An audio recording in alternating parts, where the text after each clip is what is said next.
오늘 하나님께서 우리에게 주시는 말씀은 요한복음 7장 1절에서 13절까지의 말씀입니다.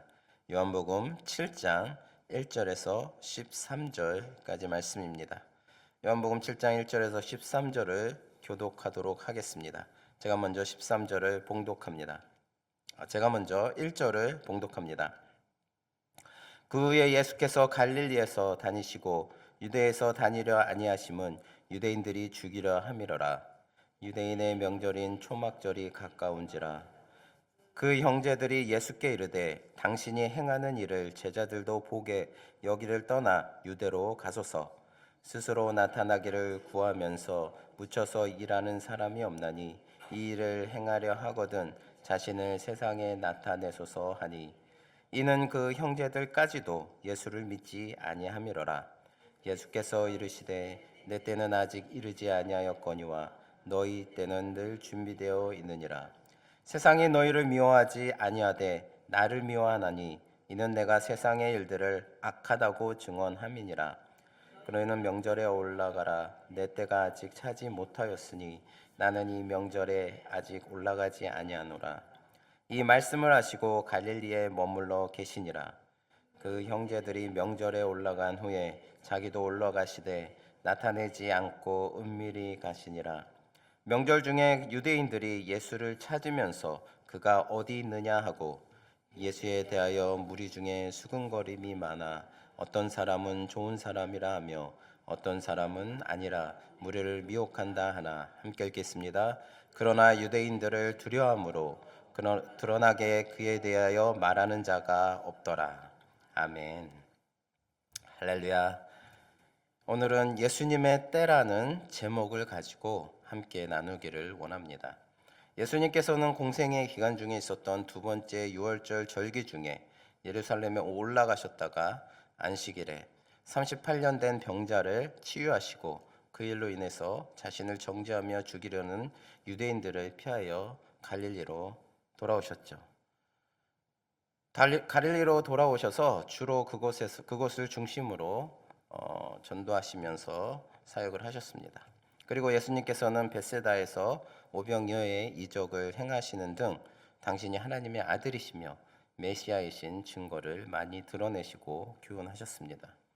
본문은 예수님께서 초막절 전 갈릴리 사역이 막바지에 이를 즈음에 고향에 계실 때 육신의 형제들에 의해 불신과 배척을 받으신 사실을 알려주고 있습니다. 오늘 본문 말씀 2절에서 4절을 보시면 유대인의 명절인 초막절이 다가오자 예수님의 형제들이 예수께 갈릴리를 떠나 유대로 올라가실 것을 권하고 있습니다. 그 이유는 한마디로 4절에 자신을 세상에 나타내소서라고 하는 말에 요약되어 있습니다. 즉 예수님의 형제들은 예수님께서 유대 지방에 가셔서 자신을 세상에 보다 널리 알리기를 원하였습니다. 예수님의 형제들은 말씀의 권세와 이적의 능력을 가지신 예수님이 갈릴리 총구석에서만 묻혀 있는 것이 어울리지 않는다고 생각했어요. 그래서 초막절에 사람들이 많이 모였을 때 그곳에 가셔서 사역하시기를 원했던 것입니다. 초막절은 이스라엘 백성이 광야에서 40년 동안 장막 생활을 한 것을 기념하기 위하여서 12세 이상의 남자들은 예루살렘에 올라가는 절기를 지켰습니다. 그들은 감람나무와 종려나무 등의 가지로 집을 만들어서 7박 8일 동안 이곳에서 지냈습니다. 그들은 임시 초막에 머물면서 광야 기간에 만나로 먹여주시고 반석에서 물을 내어 마시게 하신 하나님의 사랑과 은혜를 기억하고 초막 같은 이 세상에서 영원한 하나님 나라를 소망하며 지냈습니다. 또한 초막절은 9월, 10월에 올리브, 포도, 무화과 등을 거두어 드리는 시기와 겹치므로 추수감사절의 성격을 띠고 있었습니다. 그래서 이날을 일명 수장절이라고 합니다. 그들은 추수한 곡식으로 음식을 먹으며 이 절기를 즐겼습니다. 당시 유대 예루살렘은 평상시에는 약 3, 4만 명이 거주하고 있었습니다. 그러나 유월절, 오순절, 초막절과 같은 큰 명절을 맞으면 팔레스타인 전 지방뿐 아니라 전 세계에 흩어져 살던 디아스포라 유대인들이 몰려들어서 인구가 무려 300만 명까지 증대되곤 하였습니다. 그러므로 이왕에 예수께서 자신을 드러내기 위해 활동을 하신다면 예수님의 활동 무대로는 갈릴리 그 총구석에 있는 갈릴리보다는 예루살렘이 훨씬 더 적합하다고 그 예수님의 동생들은 느꼈던 것입니다. 그들은 예수님께서 갈릴리에서 행하시던 일들을 예루살렘에서 행하신다면 훨씬 더 많은 추종자들을 얻을 수 있다고 여긴 것입니다. 하지만 5절을 보면 이렇게 얘기하고 있어요. 이는 형제들이라도 예수를 믿지 아니함이로라 라고 기록하고 있습니다. 이는 예수님의 형제들이 예수님께 유대로 올라가도록 권유한 근본적인 이유를 보여주고 있습니다. 즉 예수님의 동생들은 예수님께 인간적인 차원에서 명성을 떨치라고 권유한 것일 뿐 예수님이 하나님의 아들이요 인류를 죄에서 구하실 메시아라는 사실은 믿지 않고 있었던 것입니다. 예수님의 형제들은 예수님을 믿지 아니하였기에 예수님께서 세상에 오신 목적을 이해하지 못했습니다. 예수님은 유명해지시기 위해서 이 세상에 오신 것이 아닙니다. 예수님은 세상에 자기 명성을 드러내기 위해서가 아니라 인간을 죄와 죽음으로부터 구원하시기 위해서 십자가에 죽기 위해 이 땅에 오신 것입니다. 예수님께서 행하신 모든 표적들과 권세 있는 설교들 역시 하나님의 아들로서 인간을 위한 구원의 행위이지 세상으로부터 인기와 명성을 얻기 위한 목적으로 행한 것은 아니었습니다. 예수님의 형제들은 바로 이 점을 알지 못하고 예수님께서 어떤 정치적 야망을 가지고 이 일들을 행하시는 것으로 오해하였던 것입니다. 우리가 세상에 자기 이름을 드러내는 것이 반드시 나쁜 것은 아닙니다. 학생은 공부를 통해서, 예술가들은 예술적 재능을 통해서, 또 운동선수는 훌륭한 경기로서, 학자는 좋은 연구로서 자기 이름을 낼 수 있습니다. 그러나 자기 재능을 최대한 활용하고 그 결과로서 이름이 나는 것은 좋은 것이겠지만 세상에 이름이 나는 것 자체를 목적으로 삼아서는 안 됩니다. 더욱이 그리스도인들의 경우에는 어떤 경우에도 이름을 내는 것 자체가 목적이 되어서는 안 됩니다. 그리스도인들에게는 하나님이 각자의 삶에서 이루도록 하신 일이 있습니다. 그런데 그리스도인들이 자기 이름을 내는 것을 목적으로 삼았을 때 하나님의 뜻을 그르치게 되고 만다는 것입니다. 이 점에서 목회자도 예외가 아닙니다. 하나님의 뜻에 따라 충실히 사명을 감당할 때 널리 그 이름이 알려질 수도 있습니다. 그러나 자기 이름이 알려지는 것이 목적이 되었을 때 자신을 목회자로 세우신 하나님의 뜻, 또 이 교회에서 하나님께서 세워주신 그 하나님의 뜻을 그르치게 되는 것입니다. 사랑하는 성도 여러분, 저와 여러분 모두가 세상에 자기 이름 내는 것에 연연하지 않는 자들이 되기를 바랍니다. 하나님의 뜻을 이루기 위해서라면 아무도 알아주지 않는 곳이라도 기꺼이 묻혀서 일할 수 있는 사람들, 곧 명예욕에서 자유한 우리 모두가 되기를 간절히 바랍니다. 오늘 6절에서 8절을 보시기 바랍니다. 예수님은 유대로 올라가시라고 하는 형제들의 권유를 물리치셨습니다.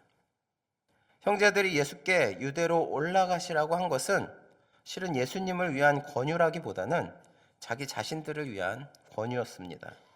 예수님의 형제들에게는 예수님이 유명세를 타게 되면 자신들도 거기에 편승하고 싶은 욕망이 있었던 것입니다.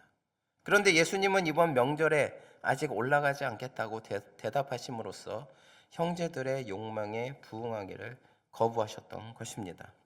6절을 보시면 예수께서 이르시되 내 때는 아직 이르지 아니하였거니와 너희 때는 늘 준비되어 있느니라 말씀하십니다. 6절에서 내 때란 하나님의 뜻을 성취하기 위해 하나님이 정해 놓으신 그 때를 말합니다. 구체적으로는 십자가 순환을 통해서 인류 구원을 성취하시는 때를 말합니다. 그리고 너희의 때는 좁게는 예수의 형제들이 예루살렘에 올라가고자 원했을 때 또 더 넓게는 인간의 욕구 충족을 위한 때라고 할 수가 있습니다. 너희의 때가 언제든 준비되었다는 것은 인간이 하나님의 뜻과 상관없이 자신의 욕구를 충족시키기 위하여 언제든지 자신이 원하는 일을 할 수 있다는 말입니다. 그런데 예수님은 결코 인간의 때에 맞추어 일하시지 않습니다. 성도들에게 있어 주님의 때를 아는 것은 중요합니다. 사람들은 하나님의 때와는 상관없이 자신의 욕망을 성취하려는 것에만 온통 정신이 팔려 있습니다. 그리고 자신의 욕망을 주님의 뜻과 너무도 쉽게 혼동할 때가 있습니다. 특히 우리들은 종종 우리가 원하는 것을 곧 주님이 원하시는 것이라고 동일화시켜서 사역의 방향을 결정하는 중대한 잘못을 범할 때가 있습니다. 그리하여 주님께서 주신 모든 계획과 결정을 모두 뒤로하고 주님께는 형식적인 차원의 결제만을 요구한다든지 무조건 자신의 계획과 결정을 후원해 주시기만을 바라는 것입니다. 그러나 주님은 결코 우리의 때에 맞추어서 일하시지 않습니다. 설사 우리 자신이 바라는 대로 일이 이루어지더라도 그것을 주님의 도움으로 착각해서는 안 됩니다. 주님은 오직 주님의 때, 곧 주님 자신의 뜻을 성취하기 위해서만 일하시는 분이십니다. 따라서 우리는 언제나 겸비한 마음으로 이 때가 우리의 때인지 주님의 때인지를 분별해야 합니다. 사랑하는 성도 여러분, 모두 헛된 이기적인 욕망을 버리고 하나님의 뜻만이 성취되시기를 바라는 마음으로 주님의 일을 감당하는 충성된 종들이 될 수 있기를 간절히 바랍니다. 지난 주일날 이제 많은 분들이 새롭게 재직에 올라가시고 교회에서 새로운 일들을 받으셨습니다. 물론 사역도 있으실 것이고 또 원치 않았던 분들도 있으셨을 것입니다. 하지만 주님께서 우리 교회에 맞게, 여러분에게 맞게 그 때를 정하여서 맡겨주신 것입니다. 주님께서 맡겨주신 이 사역을 더욱더 나의 사역이자 또 하나님의 사역을 온전히 하시는 저나 여러분 되시기를 바랍니다. 성도 여러분, 주님은 인간들이 자신의 욕망과 이기적 욕심을 채우기 위해 요구하는 때가 아니라 주님 자신의 때, 곧 하나님 때에 역사하시는 분이십니다. 우리는 이 점을 깊이 인식해야 합니다. 기도 생활에 있어서나 하나님의 일을 수행함에 있어서 우리의 이기적 욕망을 따라 주님이 움직여 주시도록 요구하는 오류를 범해서는 안 되겠습니다. 저와 여러분은 주님이 우리의 욕망에 따라 일해 주시기를 구할 것이 아니라 오히려 세상적인 모든 욕망을 비우고 나를 통해서 온전히 하나님의 뜻이 이루어지기를 간절히 바라는 참된 신앙인이 되시기를 바랍니다. 하나님께서 지금 여러분들에게 맡겨주신 직분과 사역이 있습니다. 그 직분과 사역을 통해서 하나님의 때를 이루시기를 원하십니다. 지금 맡겨주신 이 직분과 사역을 잘 감당하여서 진정으로 하나님께서 원하시는 그때 주님의 때에 더욱더 충성된 하나님의 자녀로서 사역할 수 있는 저나 여러분 되시기를 바랍니다. 마지막으로 10절을 보면 예수님께서는 그 형제들이 명절을 맞아 예루살렘으로 올라간 후 자신도 예루살렘으로 올라가셨습니다. 10절에 보면 그 형제들이 명절에 올라간 후에 자기도 올라가시되 나타내지 않고 은밀히 가시니라 라고 말씀하고 있습니다. 이는 마치 예수께서 가지 않겠다고 하시고는 마음을 바꾸어 올라가신 것으로 여겨지게 합니다. 그러나 본문을 자세히 보면 사실 예수님은 처음부터 이번 명절에 예루살렘으로 올라가려고 작정하셨습니다. 예수께서 형제들에게 올라가지 않겠다고 하신 것은 그들과 함께 아직 올라가지 않겠다고 하신 것입니다. 또한 형제들이 요구하는 대로 공개적으로 자신의 이름을 알리기 위해 올라가지 않겠다고 하신 것뿐입니다. 예수님은 예루살렘에 올라가시되 자신을 나타내지 않고 비밀이 올라가셨습니다. 예수께서 이처럼 비밀리에 예루살렘에 올라가신 것은 두 가지의 경우를 염두에 두고 그것을 피하려 하셨기 때문입니다. 첫 번째 경우는 예수님이 공개적으로 예루살렘에 상경할 경우 많은 무리들에 둘러싸여서 대대적으로 환영받고 떠받들여지는 경우입니다. 두 번째 경우는 13절에 보면 알 수 있듯이 예수께 대해서 적개심을 품고 기다리고 있는 유대 종교 지도자들과의 전면적인 충돌입니다. 그런데 이번 예루살렘 방문으로 사람들로부터 큰 인기를 얻게 되는 것이든지 혹은 반대로 종교 지도자들과 정면 충돌을 하는 것이든지 둘 다 예수님으로서는 원하는 바가 아니었습니다. 왜냐하면 예루살렘에서 십자가를 지고 자신의 사역을 이루실 시기가 아직은 이르지 않았기 때문입니다. 물론 예수님께서 사람들로부터의 불필요한 환대나 혹은 그 반대로 불필요한 충돌을 원치 않으셨다면 예루살렘에 올라가지 않으시면 되지 않은가라는 생각도 할 수가 있습니다. 그러나 예수님께서는 이 두 가지 문제를 다 인식하고서도 굳이 예루살렘으로 올라가시는 쪽을 택하신 것은 사람들의 인기나 비난에 상관없이 감당해야 할 자신의 사역이 있었기 때문입니다. 하나님께서 맡겨주신 바로 하나님의 그때 해야 될 사역이 있었기 때문에 예수님께서는 예루살렘으로 올라가신 것입니다. 우리도 주님을 섬기다 보면 원치 않게 사람들의 관심과 칭찬을 받을 때가 있습니다. 사실 자신이 원하는 바도 아닌데 사람들의 관심과 칭찬을 받게 되면 기쁘기는커녕 오히려 부담스러울 때가 있습니다. 또 정반대로 사람들의 은밀한 질시나 비난을 받을 때도 있습니다. 그럴 때는 굳이 사람들의 비난을 받으면서까지 이런 일을 할 필요가 있는가 하며 모두 그만두고 싶어집니다. 바로 그럴 때 우리는 사람들로부터 예상되는 인기나 비난을 지혜롭게 피하면서 자신의 사명을 수행하러 올라가신 예수님의 모습을 배워야 하겠습니다. 진정한 동기로 주님의 일을 하는 사람들은 사람들의 인기와 관심이 부담스럽습니다. 또 사람들의 비난을 받는 것도 역시 원하는 바가 아닙니다. 그러나 주님의 일을 하다 보면 칭찬도 있을 수 있고 비난도 있을 수 있습니다. 하지만 우리는 그것 때문에 해야 할 사명을 포기하는 것이 아니라 예수님처럼 가능한 한 지혜롭게 그 두 가지 경우를 피하면서 묵묵히 받은 사명을 감당하는 성도들이 되어야 하겠습니다. 성도 여러분, 예수님은 형제들의 인간적인 요구를 거절하신 뒤 비밀이 예루살렘으로 올라가셨습니다. 예수님은 사람들로부터의 일시적인 인기나 명성을 얻는 것이나 혹은 그 반대로 불필요하게 충돌하는 것을 지혜롭게 피하신 것입니다. 그러면서 감당해야 할 사명을 묵묵히 수행해 나가신 것입니다.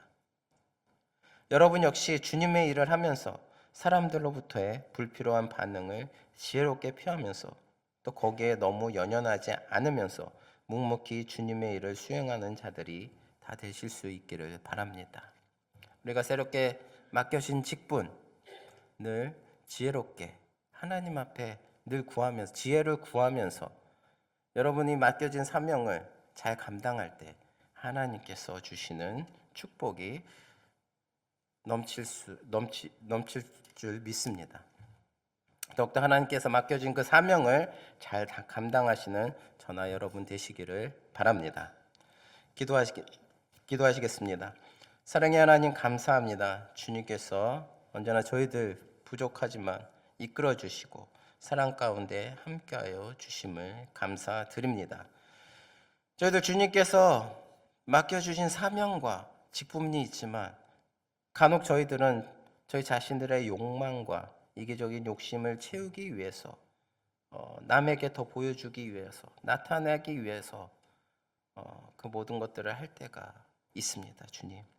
그러한 저희들 연약한 마음들을 주님 더욱더 강하게 붙들어 주시사 주님께서 원하시는 그 때, 주님의 때를 잘 알아서 주님께서 맡겨주신 이 사명과 주님께서 맡겨주신 이 직분을 잘 감당할 수 있는 저희들 될 수 있도록 인도하여 주시옵소서. 간혹 하나님 아버지 인간적인 세상적인 세상이 저희들을 흔들지라도 그 모든 것들을 주님께서 지혜롭게 행하셨던 것 같이 저희 또한 주님 지혜를 주셔서 주님이 주신 이 직분을 지혜롭게 잘 감당해 나아갈 수 있는 저희 사랑하는 성도님들 될 수 있도록 인도하여 주시옵소서. 감사드리며 예수 그리스도의 이름으로 기도드립니다. 아멘.